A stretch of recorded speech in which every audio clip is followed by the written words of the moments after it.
കണ്ടില്ല. കളഞ്ഞില്ലേ അതിന്റെ സുഖം?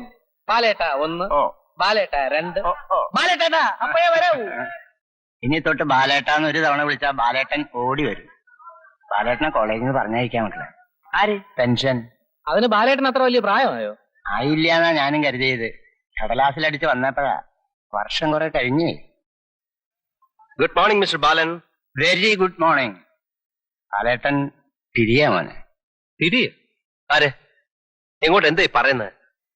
പെൻഷനെ അടി കൊടുക്കണം. ആർക്ക്? ബാലേട്ടൻ ഒരു വാക്ക് പറഞ്ഞാൽ മതി, അപ്പ അടി കൊടുക്കും. ആർക്കാണ്? പ്രിൻസിപ്പൽ അച്ഛന്. അയ്യോ, അദ്ദേഹം എന്തൊരു നല്ല മനുഷ്യനാ. ഇത്രയും നാളും ഒന്നും അറിഞ്ഞില്ല. ഇനിയിപ്പൊ ഈ കോളേജും ഈ കുസൃതിയും ഒക്കെ വിട്ട് ഒറ്റയായി പോയില്ലോ എന്ന് ആലോചിക്കുമ്പോഴാ. ബാലേട്ടൻ എങ്ങനെ ഒറ്റയാകാനാ? ഞങ്ങളൊക്കെ ഇല്ല ഇവിടെ. അല്ല, ബാലേട്ടൻ എങ്ങോട്ട് പോകാനാ? നമുക്കിവിടെ ഇങ്ങനെ ഒരു കുടുംബമായിട്ട് ഈ ചക്കരയുടെ ചായയൊക്കെ കുടിച്ച് ഇങ്ങനെ ഇങ്ങനെ ഇങ്ങനെ